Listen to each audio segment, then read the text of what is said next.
Please welcome to you all on my channel. And आज हम बात करेंगे एक कैलकुलस के क्वेश्चन को जो कि जेई एडवांस में आ चुका है 2022 में। Okay, so we are going to deal with it. So start करते हैं। So first of all what we have to do, we just have to read the question very carefully और just try to analyze the given option कि actually में जो given option है वो demand क्या कर रहा है और क्वेश्चन जो है वो क्या डिमांड कर रहा है। So once you understand properly the demand of the question then you will able to just interpret the question and calculate it or solve it or manipulate it, anything you can do it, but first before that you should have to understand the question. Okay, so start करते हैं। A function which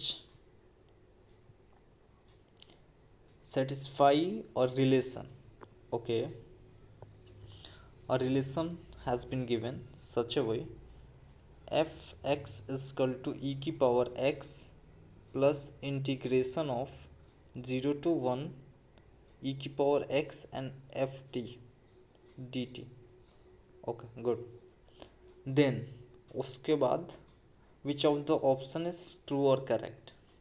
ठीक है, तो हमें एक function दिया हुआ है जो इस इक्वेशन को सेटिस्फाई करता है और on behalf of this we have to choose which one is correct और विच वन इज नॉट। ठीक है, तो स्टार्ट करते हैं। So first of all we had taken fx. I had already solved it. I just want to explain it how I had approached this whole thing to solve this. Okay, सो ई की power x and this. सो हम assume करते हैं कि देखिए आपने कहीं ना कहीं ई की पावर एक्स और एफ एक्स एक साथ देखा होगा। ठीक है, कहीं ना कहीं आपने ऐसा चीज़ मैथमेटिक्स के क्वेश्चन को सॉल्व करते समय आप इस फंक्शन से इनकाउंटर हुए होंगे। तो हम बेसिकली क्या करते हैं, ई की पावर एक्स को छोड़ देते हैं और अंदर वाले फंक्शन को कुछ भी लेट कर लेते हैं। ठीक है, तो यहाँ पे फंक्शन के जगह पे इंटीग्रेशन ऑफ फंक्शन दिया हुआ है, तो what we use to do, we just assume the integration of interior function. Okay, तो बेसिकली हम एज्यूम कर लेते हैं कि जो हमारा फंक्शन दिया हुआ है ये, इसको हम a मान लेते हैं। ओके, देन आफ्टर हमारा फंक्शन क्या बन जाएगा, यहाँ पे e की पावर x हो जाएगा, ये हो जाएगा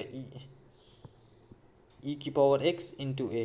तो e की पावर x हम कॉमन ले लेंगे तो यहाँ पे हो जाएगा 1 प्लस a। ओके, अच्छा, एफ टी इजक्वल टू ई की पावर टी। अच्छा, हम एक चीज़ और देखते हैं कि देखिए जैसे क्वेश्चन की डिमांड होता है ना, वैसे हम अप्रोच डेवलप करते हैं। अगर हम एफ एक्स लिख रहे हैं तो that is must be function of x, अगर हम वहीं पे एफ टी लिख दें तो कोई फ़र्क नहीं पड़ेगा, that will be going to be the function of T. मतलब वेरिएबल केवल हम चेंज कर रहे हैं, समझ रहे हैं। जैसे हमने पहले एफ एक्स को लिखा कि f is the function of e की power x plus 1 plus a. अच्छा ठीक है, हमने मान लिया कि एफ एक्स ऐसा है, तो भाई जो एफ टी होगा वो भी तो ऐसा ही होगा ना, फंक्शन तो सेम है। आप वेरिएबल एक्स लीजिए, वाई लीजिए, टी लीजिए, जेड लीजिए, कुछ भी ले सकते हैं ना, that is completely depend on you. हम अपनी सेफ्टी के लिए ऐसा कर रहे हैं। सेफ्टी किस चीज़ के लिए, क्योंकि हमारा जो क्वेश्चन का डिमांड है that will be somehow given in the form of X और टी। ओके, हमें कहीं ना कहीं टी पे अप्रोच करके सॉल्व करना होगा। ठीक है, इसलिए हम ऐसा चूज़ कर रहे हैं। तो हमने लिया कि एफ टी को मैंने ऐसा एज्यूम कर लिया। आफ्टर दैट ए को हम सॉल्व करने की कोशिश करते हैं। A that is equal to integration of 0 to 1 e की power t 1 plus a multiply by d t. अच्छा, ये हमने कैसे लिया, बहुत ही सिंपल सी बात है। हमारा ए जो था वो था इंटीग्रेशन 0 से लेके 1 तक F T into D T. तो हमें फंक्शन चाहिए था ना, तभी तो हम ए की वैल्यू कैसे निकालेंगे जब हमारा फंक्शन मिल गया। हमें फंक्शन मिल चुका है, एफ टी इजक्वल टू ई की पावर टी 1 प्लस ए।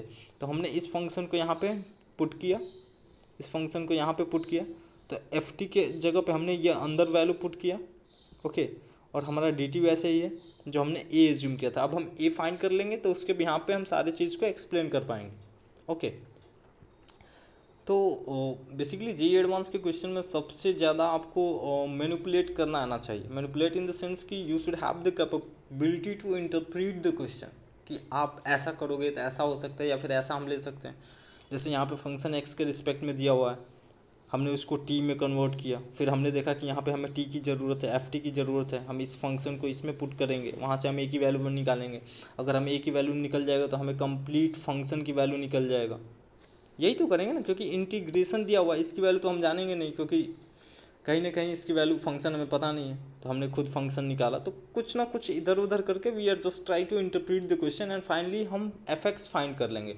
और जब हमें एफ एक्स मिल जाएगा, आफ्टर दैट हम बता सकते हैं कि विच इज़ लेस देन 0 और मे बी इंक्रीजिंग फंक्शन और decreasing. After that we will capable to solve it और explain and deal with the option.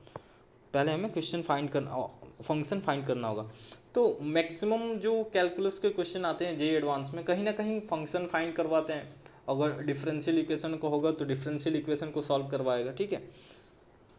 तो हम ए की वैल्यू फाइंड करते हैं, यहाँ से हमें ये मिल गया, वहाँ से अच्छा 1 plus A that is constant, इसको हमने बाहर ले लिया। ई की पावर टी का फंक्शन इंटीग्रेशन का होता है, ई की पावर टी होता है, इसमें 0 से लेके 1 तक हम इंटीग्रेट कर देंगे। So basically a is equal to 1 plus a. अच्छा, कहीं ना कहीं हमें ए की वैल्यू यहाँ से मिल जाएगी। ओके, हमें ए की वैल्यू यहाँ से मिल गई। इक्वेशन आप सॉल्व कर लीजिएगा, ठीक है। तो हमें ए की वैल्यू मिल गई। अब इस ए की वैल्यू को उठा के हम यहाँ पे पुट कर देंगे, ठीक है। तो हमें फंक्शन की वैल्यू मिल जाएगी। ओके, और जब हमें फंक्शन की वैल्यू मिल जाएगी, after that we will easily deal with की इंक्रीजिंग डिक्रीजिंग और whatever they use to ask, ठीक है। तो हमें ए का वैल्यू मिल गया, हमने उसको उठाया और फंक्शन में पुट कर दी, ठीक है। हमने उसको उठाया और फंक्शन में पुट कर दिया, तो हमारा फंक्शन ये बना। ओके, आप सॉल्व करिएगा, पुट करिएगा, यही आएगा, ठीक है। अब यहाँ से आपका मेन क्वेश्चन स्टार्ट होता है कि अब वो कह क्या रहा है। हमें फंक्शन मिल गया, फंक्शन क्या मिला, ए की पावर एक्स माइनस 1/2 माइनस ई, ये हमारा फंक्शन मिला हुआ। अब देखते हैं, कह रहा है कि एफ एक्स या तो लेस देन 0 है, ओके, एफ एक्स या तो डिक्रीजिंग है, ओके, एफ एक्स या तो इंक्रीजिंग फंक्शन है, या फिर 0 से 1 तक का integration of F X D X that is greater than equal to greater than 0। अच्छा, ठीक है। अब देखते हैं, देखिए अगर ये हमारा फंक्शन है तो 2 माइनस ई, आप 1 मिनट के लिए सोचिए कि 2 माइनस ई ये पॉजिटिव होगा या निगेटिव होगा। एक्सपोनेंशियल की वैल्यू होती है 2.73, मतलब 2 से ज़्यादा होता है। जब आप 2 में से ई को माइनस करेंगे दैट इज़ कम्प्लीटली निगेटिव आएगा 100%। ओके, तो हमने ये देखा कि जो फंक्शन की वैल्यू आ रही है समहाउ निगेटिव आ रही है। अच्छा, ऐसा क्यों हो रहा है, क्योंकि एक्सपोनेंशियल हमेशा पॉजिटिव होता है। देखिए ई की पावर एक्स, इसके पावर में आप कुछ भी करोगे, इसके ख़ानदान ने कभी निगेटिव नहीं दिया। हम ऐसा बोलते हैं कि इसके पूरे जनरेशन में किसी ने निगेटिव नहीं दिया। अच्छा, और जब डिनोमिनेटर में आप 2 में से माइनस ई करोगे that is going to be the negative. Okay, तो ये ओवरऑल फंक्शन जो है that is going to become negative. तो हमारा फंक्शन बेसिकली निगेटिव आ रहा है। इतना हमने एनालिसिस किया, क्या किया, पहले फंक्शन को फाइंड किया, after that we had analyse this thing. और जब आपके पास बहुत सारा एक्सपीरियंस हो जाएगा after solving a lot of question, so it was very much easier for you just to do this in a very fast way. Okay, तो हम इतना एनालिसिस कर चुके हैं कि ये क्वेश्चन जो फंक्शन है वो कैसा है, निगेटिव है। अच्छा, तो पहला क्वेश्चन तो यहीं से ख़त्म हो गया। पहला ऑप्शन यहीं से हो गया। क्या हुआ कि हमारा जो फंक्शन है वो निगेटिव है। फंक्शन में कुछ भी आप वैल्यू पुट करो ना, आप 0 भी पुट करोगे तो वो निगेटिव आएगा, ख़त्म। फर्स्ट ऑप्शन आपका मिल गया। ओके, फर्स्ट ऑप्शन करेक्ट है। अच्छा, अब और सारे ऑप्शन को डिक्रीजिंग इंक्रीजिंग देखते हैं, फिर फंक्शन की वैल्यू देखते हैं। अच्छा, ये देखते हैं इंटीग्रेशन फ्रॉम 0 to 1। अच्छा, हमारा फंक्शन क्या है, ई की पावर एक्स 2 माइनस ई। अच्छा, ये तो कांस्टेंट वैल्यू है। अरे ये तो कांस्टेंट आएगा ना, निगेटिव भी आएगा तो क्या आएगा, कुछ तो कांस्टेंट आएगा। तो बेसिकली हमें ई की पावर एक्स को चेक करना है और सामने कुछ निगेटिव कांस्टेंट है, इसका इंटीग्रेशन 0 से लेके 1 तक डी एक्स। ओके, अच्छा, ई की पावर एक्स सामने क्या है, निगेटिव है, ध्यान रखिएगा। तो ई की पावर एक्स का इंटीग्रेशन, हाँ ई की पावर एक्स ही होता है, 0 से 1 पुट करिए तो ई माइनस 0 पुट करेंगे तो 1 आएगा। अच्छा, और सामने क्या है, माइनस के से मल्टीप्लाई है। 1 मिनट के लिए सोचिए, जो ई माइनस 1 हम निकालेंगे दैट इज पॉजिटिव क्वांटिटी, और पॉजिटिव क्वांटिटी में अगर आप निगेटिव से मल्टीप्लाई करेंगे that's going to be negative. समझ में आया? 1 मिनट और बहुत ही ध्यान से देखिए हमने क्या किया। हमने देखा कि हमें 0 से लेकर 1 तक इंटीग्रेट करना था एफ एक्स को और बताना था कि ये पॉजिटिव है कि निगेटिव है। ठीक है, हमने चूज़ किया, हमारा एफ एक्स आ चुका है, एफ एक्स है ई की पावर एक्स और 2 माइनस ई, तो ये नीचे वाला तो कम्प्लीटली निगेटिव है तो उसको हमने माइनस के एज्यूम कर लिया।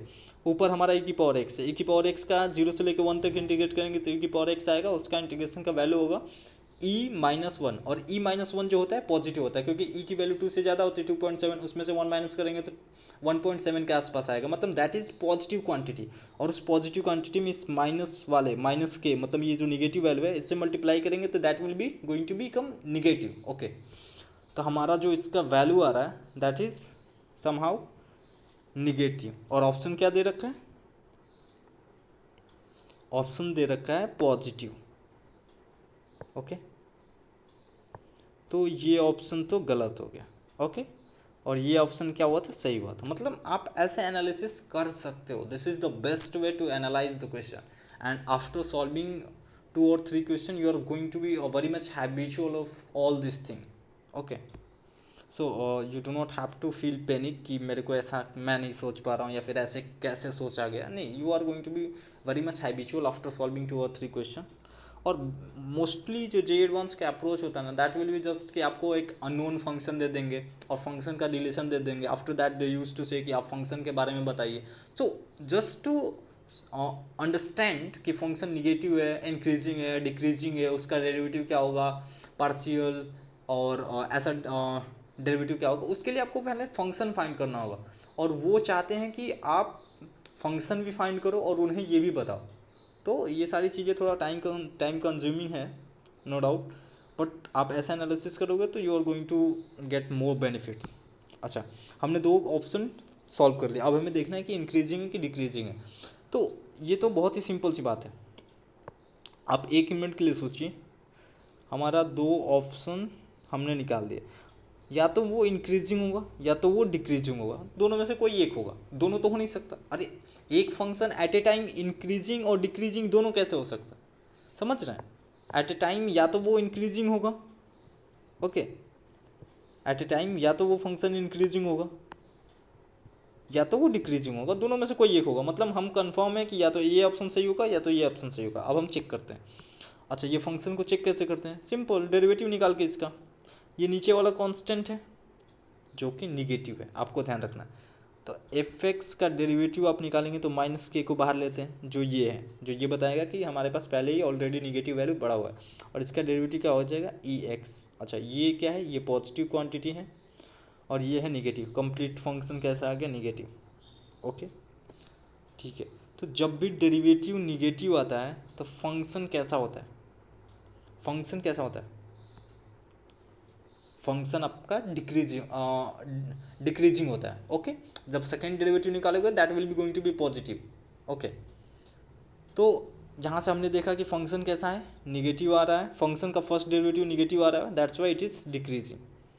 सो हमने ये ऑप्शन को भी फाइंड आउट कर लिया कि हमारा जो फंक्शन है वो क्या है, डिक्रीजिंग है, so this option is going to be wrong. So finally आपको 4 मार्क्स मिल जाएंगे in JEE advance. Okay, so thank you.